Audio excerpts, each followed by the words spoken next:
behind the reigning champions Manchester City, having played the same number of games. Here is what Erik ten Hag thought about it all. We could see that you were getting quite frustrated in that first half before Marcus found his first goal of this afternoon. Just get into that a little bit more. What do you think the issues were exactly? Oh, I don't have so much time here with you, but luckily we had a half time. We could repair some stuff. I think second half was brilliant. Came our sides.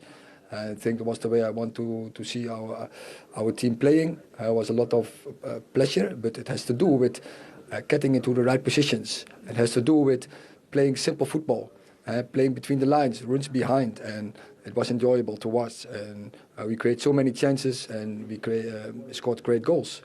Yes, Marcus Rashford with 2 of those. I think we're running out of words to describe what he's doing. How do you describe it, the heights that he just keeps hitting? Yeah, it's first about him. He's getting in the right position, but don't forget the team, because our team goals. And so I want to highlight Bruno. It's, again, 2 great assists, one on Rashford, one on Jadon Sancho.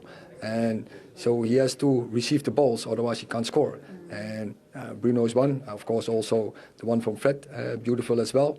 But there are so many players who can pass him the ball in the right moment when he's in a position, like Bruno, like Jadon, and like others, like Fred, like Christian Eriksen, who is luckily not available. Sabitzer can do it as well. So we have the players. We can play good football, but we have to follow the rules. Darren, does that last answer just typify what Erik ten Hag has brought to Manchester United? It is all about the team ethic and collectiveness. 100%. I mean, he's not going to allow any player, even the form that Marcus Rashford's in, to take all the plaudits. It's not just about him, and you can quite clearly see, yeah, I'm sure behind closed doors, and not to everyone, he's probably praising him, giving him the talk that he needs, obviously giving him the tools to why he's in this type of form. But the moment it's about speaking about one individual, no, it's about the whole team. He mentioned Fred, Sancho, Bruno, a collective bunch of players, not just Marcus Rashford. So, listen, he's a fantastic manager. I like listening to him speak. I think he speaks a lot of sense.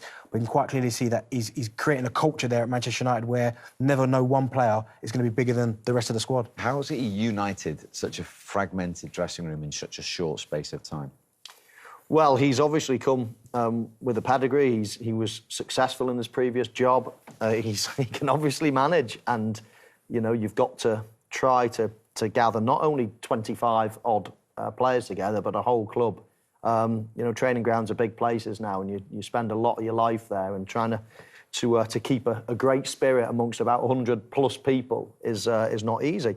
But he's done that. I bet he can't believe, though, his not his luck, but he could never have envisaged Marcus Rashford hitting the heights that he has been hitting. I mean, when you lose all the goals that, let's say, Ronaldo would normally give you, I bet he was scratching his head thinking, right, OK, I've got to do this for the benefit of the team, but who's going to step into the shoes? Who's going to score enough goals for us to be serious challengers? I don't think he thought they could be serious challengers, but one man has really, really risen to the occasion, and that's Marcus Rashford, and he scored so many important goals. And now, all of a sudden, you know, he's probably the sole reason, or one of the big reasons anyway, why Manchester United have got a chance of winning silverware this season. He's added to that, of course. The signing of Casemiro was a masterstroke, absolute top-class player. They've got good players all over the place. But there is room for improvement as well. I look at that squad, I look at the team playing today, and it didn't blow me away, the names on the team sheet. I still think the likes of Arsenal and Manchester City have got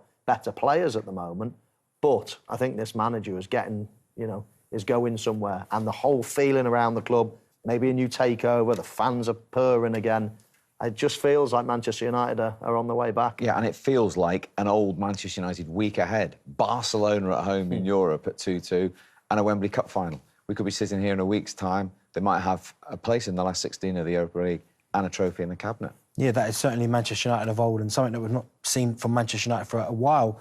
But Erik ten Hag deserves a lot of credit for that, because Mo spoke there about the Ronaldo scenario. That could have gone either one of two ways, because a lot of people weren't sure whether it was the right decision, taking all that goals out of the team, big personality, but he knew what was good for that dressing room. And Marcus Rashford almost single-handedly went, well, if he's going to go, I'm going to be the man to step up. He's done that. But I'm sure, I agree with Michael, I'm not quite sure he would have believed he would have scored that many goals. We all know Marcus Rashford's a good player, but if you look at the past couple of seasons, he hasn't been at his best. But it's almost like a weight's been lifted off his shoulders, and he's going to repay the manager with the faith that he's shown in him, and he's scoring every single week. But not only that, he's playing really well. Yeah, and I just go back to the Jose Mourinho analogy when he first came to England with Chelsea. Before he won all those trophies, he won the League Cup in February. And he said many times that gave the group a taste of winning and a mentality to win. So therefore, in his first season, this time next week, the cup final will have just finished at Wembley. If United can do that, can you see a similar taste for this group of players? Absolutely. I think everyone can see it. Everyone can feel it. Everybody now believes in Ten Hag. Even if you're not a Manchester United fan, you're probably looking at them thinking, uh-oh, they're on the way back. So it's happening. And whether it happens, at the weekend... Do you think it will?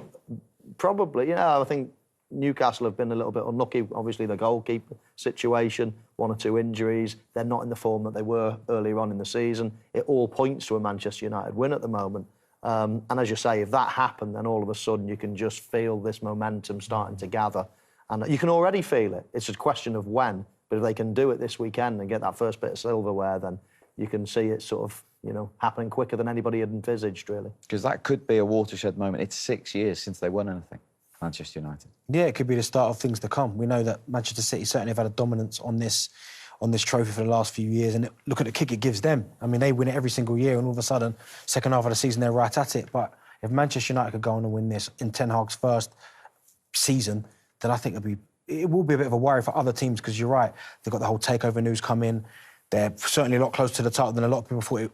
Everyone at the start would have said Manchester City, Liverpool. Well, it's been Arsenal that's been the team pushing Manchester City, but Man United are right there or thereabouts. And if they were to win that Carabao Cup, which I'll probably make them slight favourites, then you'd have to say, certainly from now to the end of the season, they are right in that title race for sure. The other side of the story then from Old Trafford in a moment, the Leicester captain James Maddison first, the manager, Brendan Rodgers. Well, Brendan, having started so well, I imagine that's a tough one to take, isn't it? Yeah, disappointing result in the end. I thought first half we were excellent. We created the best opportunities and we looked a real threat. De Gea makes a great save. And obviously Kells has a chance at the back post. We probably needed to speed up the game in the final third a little bit more to get more opportunities, but we looked a real threat and played a good game. And then obviously we make the mistake for the first goal, and that was probably the best chance they had. And Marcus is in great form, so he's very, very clinical in that moment. But at half-time we're well in the game. Just got to come out and get control of the ball again and start passing it, and we didn't quite do that. We give away a disappointing second goal, and then the third one quickly after, and that's seen the game go away from us really. So it was a disappointing second half. Lots to look at in the first half, and take into our next game. Can you put your finger on what it was in that first half, where you have found the goals in your last 2 matches against Villa at Spurs, just why you couldn't find them out there today at Old Trafford? Just that last bit, I think. That last pass or the finish. David De Gea makes a couple of good saves, if I remember correctly, but we had the chances, the shots were there, the opportunities were there on the break. We caught them high a couple of times, and that was the game plan. But like I said, you get punished if you don't put them away and get a lead, and that's exactly what happened to us. In your last couple of matches, going behind though, it has actually served as a bit of a catalyst. You've then found your way back. What was the difference today, do you think? I think the second half was not how we wanted to start it, and then the second goal really took it out of us. Really, I think we recovered after this, and then they dominated the ball from then on in, and limited us to very little in the last half an hour, last 45 minutes. So frustrating afternoon after starting so well. It's one of them, scratching our heads, but 3-0 and probably didn't do us justice. So got to move on quickly. And they move on to Arsenal, the league leaders. Are they the fine margins in the Premier League sometimes, if they take the lead in the first half when they were dominant? 100%. Leicester were really good in that first half. And we showed 2 saves there from De Gea, but there was also many breaks whereby the final pass, the final finish, wasn't quite up to scratch, and they outnumbered Manchester United in certain periods as well. So in that first half, they could have easily been ahead going to half-time. They would have been scratching their heads thinking, how are we losing? They've hardly had a kick. They've hardly had a chance. I think that the shots were about 7-2 or something in Leicester's favour in that first half. So it was quite dominant in many ways. But then as soon as Manchester United, with that clinical player, that clinical finish, Marcus Rashford, all of a sudden they're ahead and they didn't look like losing. The second half, they did tweak things. Erik ten Hag mentioned that he just needed to get in at half-time and change a few things. Sancho came on. They changed things about a little bit. Weghorst went back up front, Rashford back to the left, what we'd perceive as Manchester United normal system. And all of a sudden, they just looked very, very comfortable again. And is it important, Leicester, remember that first half to take forward after their 2 wins going into this game today? 100%, because they played well in that first half. It's just about that last little bit where they could be a bit more clinical. Harvey Barnes having a good chance, Iheanacho making the goalkeeper work. But they played awfully well, not even creating the opportunities, but just keeping possession of the ball and opening up Manchester United. So they have to take that first half performance into their next game and have to be more clinical, because, again, it doesn't get much easier coming up with Arsenal coming up. So you've got to take your opportunities once you get them.